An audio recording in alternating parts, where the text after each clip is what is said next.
은혜 받으실 하나님의 말씀은 빌립보서 1장 12절에서 18절 말씀까지입니다. 빌립보서 1장 12절에서 18절 말씀. 빌립보서 1장 12절에 18절 12절 제가 먼저 읽겠습니다. 형제들아, 내가 당한 일이 도리어 복음 전파에 진전이 된 줄을 너희가 알기를 원하노라. 이러므로 나의 매임이 그리스도 안에서 모든 시대 안과 그 밖의 모든 사람에게 나타났으니 형제 중 다수가 나의 매임으로 말미암아 주 안에서 신뢰함으로 겁없이 하나님의 말씀을 더욱 담대히 전하게 되었느니라. 어떤 이들은 투기와 분쟁으로, 어떤 이들은 착한 뜻으로 그리스도를 전파하나니 이들은 내가 복음을 변증하기 위하여 세우심을 받은 줄 알고 사랑으로 하나 괴로움을 더하게 할 줄 생각하여 순수하지 못하게 다툼으로 그리스도를 전파. 같이 읽습니다. 그러면 무엇이냐? 거칠애로 하나 참으로 하나 무슨 방도로 하든지 전파되는 것은 그리스도니 이로써 나는 기뻐하고 또한 기뻐하리라. 아멘. 우리 지난주에 우리 최영강 목사님 또 우리 부목사님이 교회 부임하셔서 오늘 관점이 변하면 인생이 변합니다라는 제목으로 말씀을 전하시게 됐습니다. 우리 아멘 많이 해주십시오. 네네, 우리 목사님 나오시겠습니다. 네, 반갑습니다. 우리 함께 은혜 받길 소망합니다. 우리 인생에서 이 관점이라는 것이 얼마나 중요한지에 대해서 두말할 필요가 없겠지요. 대부분 사람들은 이 불행하거나 행복한 이유는 어떠한 상황이나 어떤 사람 때문에 바라보니 아니라 관점 때문에 불행과 행복이 나뉘어지게 됩니다. 쉽게 예를 들어서 물잔에 물이 반절 들어있다고 하는데 어떤 사람들은 물이 반밖에 남아있지 않다고 부정적인 말을 하거나 어떤 사람들은 물이 반절이나 남았다면서 긍정적인 표현을 하는 것과 마찬가지이지요. 오늘 본문은 이 한 사건을 가지고 관점이 전혀 다른 두 부류의 사람들이 소개되어 있습니다. 이 사도 바울이 로마 시위대 감옥에 갇혔는데 그것을 바라보는 걱정과 염려로 가득한 이 빌립보 교인들과 그 감옥에 갇혔음에도 불구하고 그 상황을 오히려 기쁨이 된다고 축복이라고 말하는 바울이 있습니다. 사랑하는 여러분, 오늘 이 본문에서 누가 가장 괴롭고 힘들까요? 바울이 가장 고통스럽겠지요. 그런데 놀랍게도 오늘 18절 하반절 말씀을 보시면 이로써 나는 기뻐하고 또한 기뻐하리라 말씀하고 있습니다. 바울이 지금 기쁨이 넘쳐나는 상황인가요? 아니요. 감옥에 갇혀 있는 상황임에도 불구하고 나는 기뻐하고 또 기뻐한다라고 말합니다. 아니, 빌립보 교인들이 바라볼 때 우리의 스승되는, 우리의 참 모범이 되는 그 바울이 감옥에 갇혔다면 당연히 염려가 되고 당연히 걱정이 되겠지요. 그런데 바울의 마음속에는 주체할 수 없는 기쁨이 넘쳐난다고 합니다. 이 차이가 무엇일까요? 그들이 바라보는 관점이 다르다는 것입니다.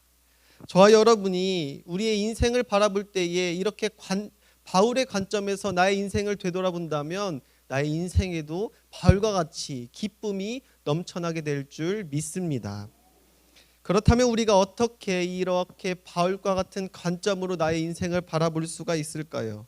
도대체 바울은 어떤 관점을 가졌기에 그의 인생이 늘 기쁨이 넘쳐난다고 말할 수 있을까요? 첫 번째로 우리 함께 읽도록 하겠습니다. 시작. 고난이 주는 고통이 아니라 축복을 바라보자. 아멘. 이 말이 무엇을 뜻하고 있냐면 고난은 고통스러운 면도 있겠지만 그 너머에 있는 축복이 반드시 존재할 수 있다는 겁니다. 고난을 생각하면 고통이지요, 저주이지요, 슬픔입니다, 아픔입니다. 어떻게 고난이 축복이 될 수 있겠습니까? 만약에 고난이 마냥 고통이고 저주스럽기만 한다면 성경에서 가장 저주받은 자는 예수 그리스도가 될 겁니다. 십자가의 고통뿐만이 아니라 모든 사람들의 배신, 모든 사람들의 모멸감, 아픔 모두 짊어지셨지요. 못지않게 사도 바울 또한 고난의 삶을 살았습니다. 속히 말해서 예수를 만나고 정말 끝장난 인생이 바로 사도 바울이었습니다. 그는 그리스도인을 핍박하는 유대인으로 대표자로 살다가 예수를 만난 후에 유대인들이 사도 바울을 뭐라고 불렀을까요? 배신자라고 부릅니다.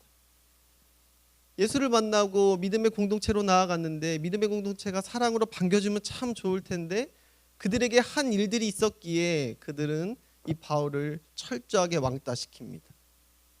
예수를 만나고 바울은 그의 고향으로 돌아가 무려 13년 동안이나 그 다소에서 있을 수밖에 없었습니다. 그 긴 세월을 보내고 나서 바나바를 통하여 이 안디옥 교회에서 사역을 시작했습니다.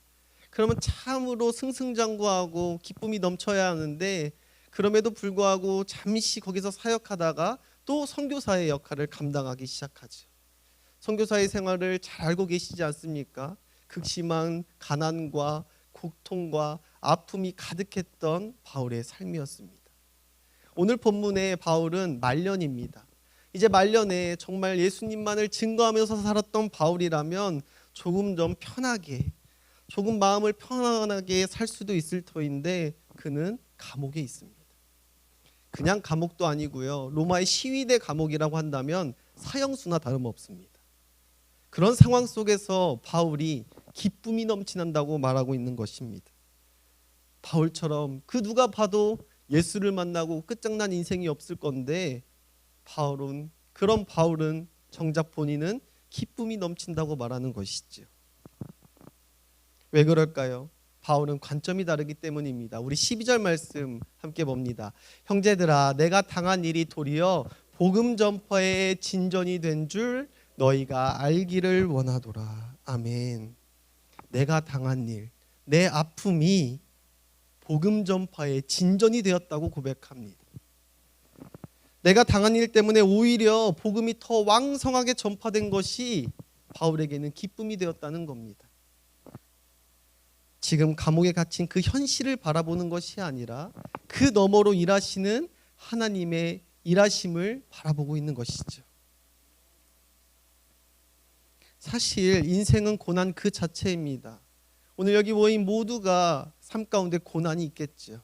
문제가 있습니다. 아픔도 있고 고통도 있습니다. 죄와 허물로 망가져 있는 인간들이 사는 인생은 사실 고통이 지배해야 하는 것이죠. 그렇기 때문에 우리 인생의 환경을 바꾸려고 무던히 노력하지 않기를 바랍니다. 상황이 바뀌고 환경이 바뀌면 잠시나마 우리가 위로를 받고 기쁨이 있을 수 있겠죠. 하지만 그 너머에서도 또 기쁨을 가로막는 문제가 생기고 고통이 또 찾아오게 됩니다. 우리의 관점을 완전히 변화시키지 않는다면 늘 고통이 따라온다는 것이죠. 사랑하는 여러분, 오늘 바울처럼 지금 직면해 있는 상황과 문제를 바라보는 것이 아니라 그 너머에서 일하시는 하나님을 바라보며 늘 우리 삶 가운데 기쁨이 넘치시기를 바랍니다. 두 번째로 우리 함께 보고 있습니다. 시작. 인간관계는 갈등이 아닌 역할을 바라보자. 아멘. 인생에서 가장 힘들게 하는 것이 무엇입니까? 가장 힘들게 하는 것은 인간관계가 아닐까 싶습니다. 참 우리 마음대로 안 되죠. 내 마음대로 뜻하는 대로 되지를 않습니다. 좋은 집에 살고 물질적으로 풍부하다고 하더라도 인간관계가 꽉 막혀 있고 풀리지 않는다면 그의 삶 가운데 기쁨이 주어질 수가 없습니다. 인간은 모두 죄인이기에 죄와 허물로 망가졌기에 인간끼리 사는 인생에서는 삶 가운데서는 그 관계가 항상 좋을 수가 없지요.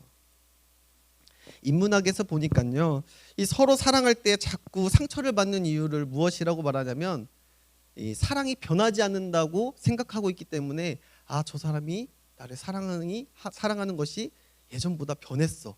그래서 자꾸 싸우게 되고 다투게 된다고 이야기합니다. 우리 인생 가운데 반드시 고난이 존재하고 사람과 사람 간의 관계가 문제가 생긴다는 것이 당연하다는 것을 인지하고 살아간다면 그것을 유하게 보낼 수가 있는데, 내 삶 가운데에는 이 문제가 자꾸만 걸림돌로 우리에게 다가오는 것이죠. 오늘 본문의 바울도 마찬가지였습니다. 오늘 15절 말씀 제가 읽어드립니다. 어떤 이들은 투기와 분쟁으로, 어떤 이들은 착한 뜻으로 그리스도를 전파하나니. 아멘. 그리스도를 전파하는데 어떤 이들이 투기와 분쟁으로 그리스도를 전파한다는 겁니다. 바울이 나쁜 사람이었습니까? 아니요. 바울은 욕심도 없는 사람이었습니다. 모든 것을 다 버리고 오직 주님만을 위하여 주님이 예비하신 길을 걸었던 것이 바울이었습니다. 그럼에도 불구하고 이 바울을 투기하고 분쟁하는 사람들이 있었다는 것이죠. 그들이 누구였냐면 당시 이 로마 교회의 지도자들이었습니다. 바울이 로마 교회에 오기 전에 그들은 이 로마 교회에서 힘이 있고 모든 관심을 한 몸에 받았습니다. 근데 바울이 딱 등장하자마자 많은 성도들이 바울에게로 시선이 가기 시작하는 겁니다. 모든 관심이 이 바울에게 집중이 되는 겁니다. 이 로마 교회 지도자들이 올바른 신앙을 가졌다면 그런 바울을 인정하고 본받고 존경하면서 함께 교회를 이끌어가면 참 좋을 텐데, 분쟁하고 시기하고 질투하기 시작하는 겁니다. 그 마음을 가지고 바울이 감옥에 갇히니까 그래, 지금이 기회야 라고 생각하고 그리스도를 전파하기 시작했다고 합니다. 이 본문을 한번 깊이 생각해 보길 바랍니다. 우리가 예수 그리스도를 전파하는데 기쁜 마음으로 주님의 사랑을 전하는 마음으로 복음을 전해야 하는데, 이 바울을 시기하는 마음을 가지고 그리스도를 전파했다? 이게 어떻게 받아들여지십니까? 이거는 말도 안 돼. 그리스도를 전하는데 나쁜 의도를 가지고 그리스도를 전파한다? 이건 말이 안 되는 거지 라고 생각하실지 모르지만 바울은 달랐습니다. 바울은 나를 힘들게 하는 자들, 나를 시기하는 자들, 나로 인하여 분쟁하고 질투하는 자들, 그런 사람들에게 초점을 맞춘 것이 아니라 그들이 그리스도를 전파하는 것에 초점을 맞췄습니다. 그들의 역할인 것이지요. 주님이 그들마저도 그리스도를 전파하는데 사용하시는구나. 그러므로 바울은 기쁨이 있었다는 겁니다. 바울이 나를 아프게 하는 자들, 나를 시기하는 자들의 초점을 맞춘 것이 아니라 그들도 그리스도를 전파하게 하는구나. 그들이 하나님께서 친히 사용하시는구나.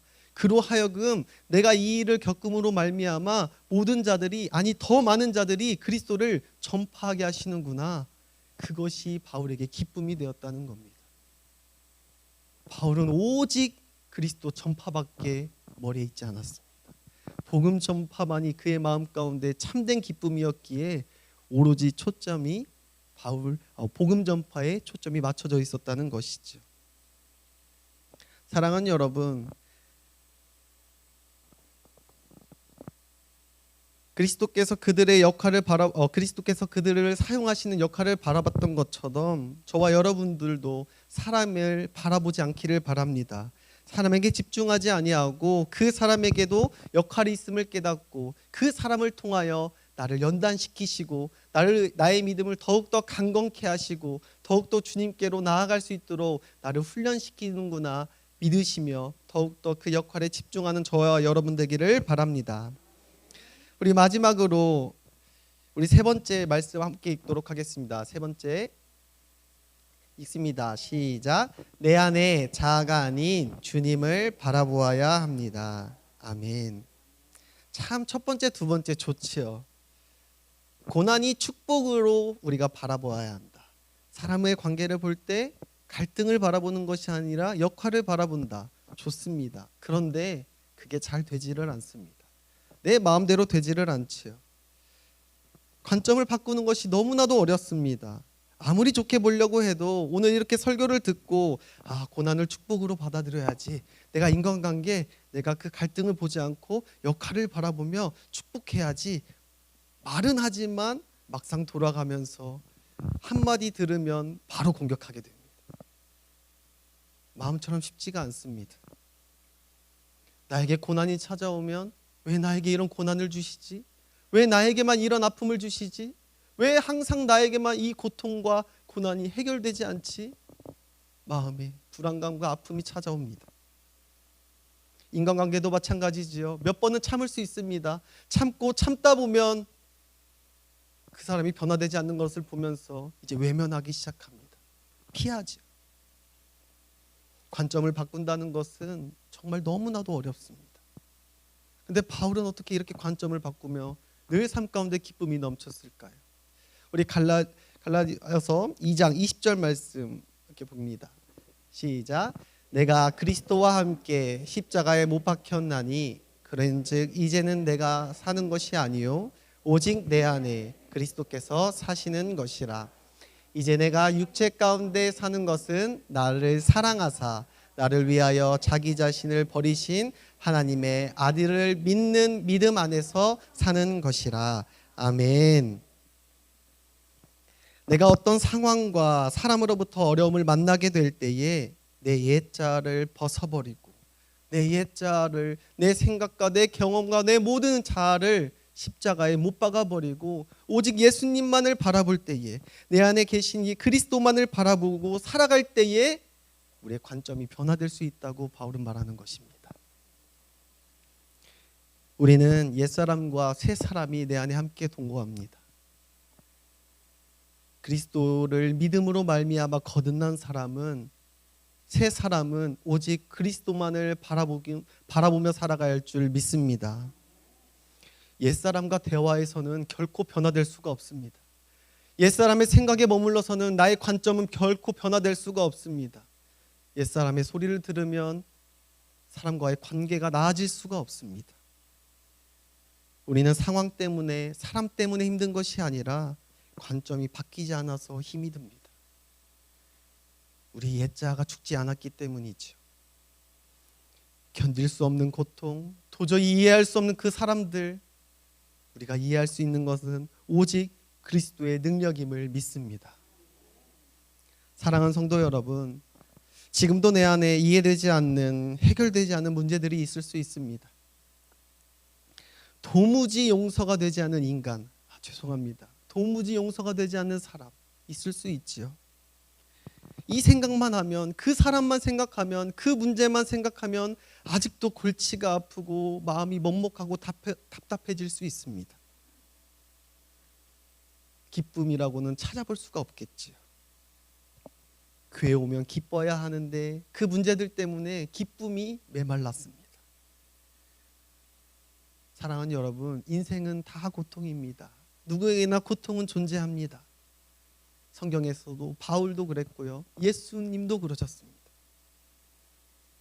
하지만 그것을 내 힘으로 해결하려고 했기 때문에, 우리 마음으로 용서하려고 했기 때문에 해결되지 않고 관점이 변화되지 않았던 것입니다.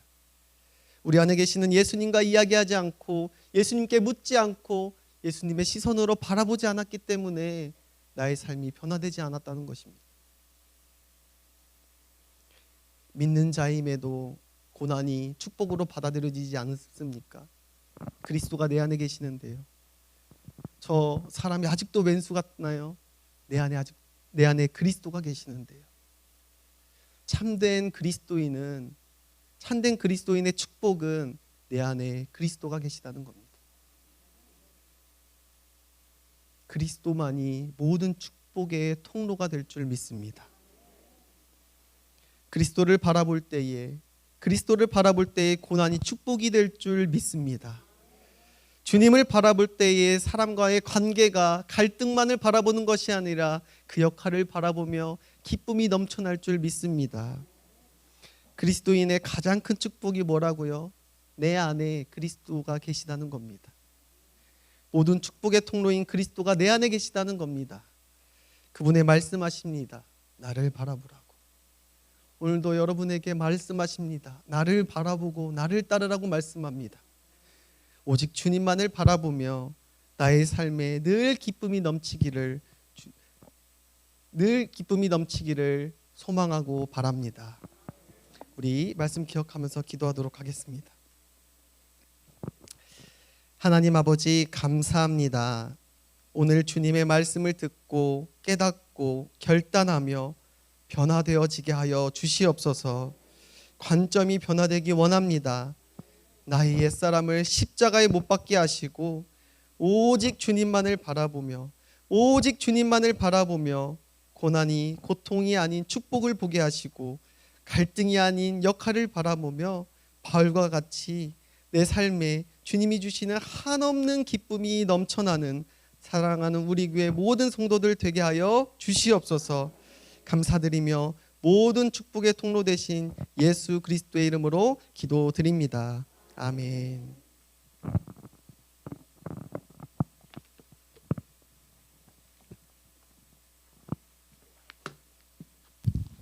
할렐루야. 네, 감사합니다. 우리 이번 주일은 총출석 주일입니다. 네, 그래서 좀 여러분들이 함께 좀 우리 사랑방 식구들, 또 우리 성도들, 또 우리 남선교회, 여선교회 회원들을 좀 도와주시면 좋을 것 같습니다. 탕자가 잘한 건 뭐였죠? 네, 돌아온 거였습니다. 뭐 저도 여러분들도 때로는 실수하고 때로는 죄를 짓고 물론 하나님께 회개하겠지만 또 반복해서 또 실수하고 죄를 짓고 또 때로는 일탈하기도 하는 것 같아요. 그러나 돌아와야 될 줄 믿습니다. 자, 우리 사랑방 식구들도 또 우리 성도들도 또 이번에 계속 기도하고 있는 VIP들도 오시게 해도 괜찮습니다. 뭐 더 좋지요. 어쨌든 또 이번 기회에 한번 여러분들이 더 권해 보시고 함께 다 같이 기도하고 있으니까요. 딱 한 분이 더 오셔도 괜찮습니다. 그 한 영혼이 천하보다 얼마나 귀해요, 그렇죠? 그러니까 여러분들이 남선교회, 여선교회, 또 우리 사랑방, 또 마을, 또 아시는 또 우리 성도님들 꼭 돌아오실 수 있도록 챙겨주시면 좋겠습니다. 그리고 성찬식 합니다. 뭐 성찬식 안 한 지가 너무 오래됐지요. 성찬식을 하니까요. 또 우리 기도로 잘 준비해 주시면 좋을 것 같습니다. 제가 기도하고 예배를 마치겠습니다. 하나님 아버지 감사합니다. 늘 성령 충만으로 살아가는 우리들 되게 하여 주시옵소서. 하나님 관점이 변하면 인생이 변합니다라는 제목으로 우리 부목사님 말씀 들었습니다. 하나님의 달고미한 말씀 들었사오니 말씀 적용하며 살아갈 수 있는 우리들 되게 하여 주시옵소서. 하나님께 예물 올려드립니다. 주님의 은혜로 5월을 안전하게 지나게 하시고 새로운 소망의 6월 허락하시니 감사드립니다. 5월을 은혜로 보내기 인도해 주심 감사합니다. 6월에도 평안과 기쁨 넘치는 달 되게 인도해 주실 줄 믿습니다. 5월 한 달도 하나님의 은혜로 보내게 하시니 감사합니다. 6월도 기쁨과 감사가 넘치는 한 달 되게 하여 주옵소서. 범사에 감사합니다. 6월 한 달도 주님의 은혜가 함께 하시길 기도합니다. 또 하나님 앞에 11조로 또 여러분들께서 또 선교 예물과 또 전도 예물로 드렸사오니 하나님 받아주실 줄 믿습니다. 하나님 것입니다. 하나님을 위해 쓰겠습니다. 몸, 마음, 시간, 물질을 드리오니 하나님 받아주시옵소서. 부지런히 믿음으로 살아가는 우리들 되게 하여 주시옵소서. 예수 그리스도의 이름으로 기도드립니다. 아멘. 지금은 우리 주 예수 그리스도의 은혜와 하나님 아버지의 그 크신 사랑하심과 성령님의 위로교통 충만하심이 믿음으로 살아내려고 하는 주님만 바라보려고 하는 하나님의 백성들 위해 영원토록 함께 있을지어다. 아멘.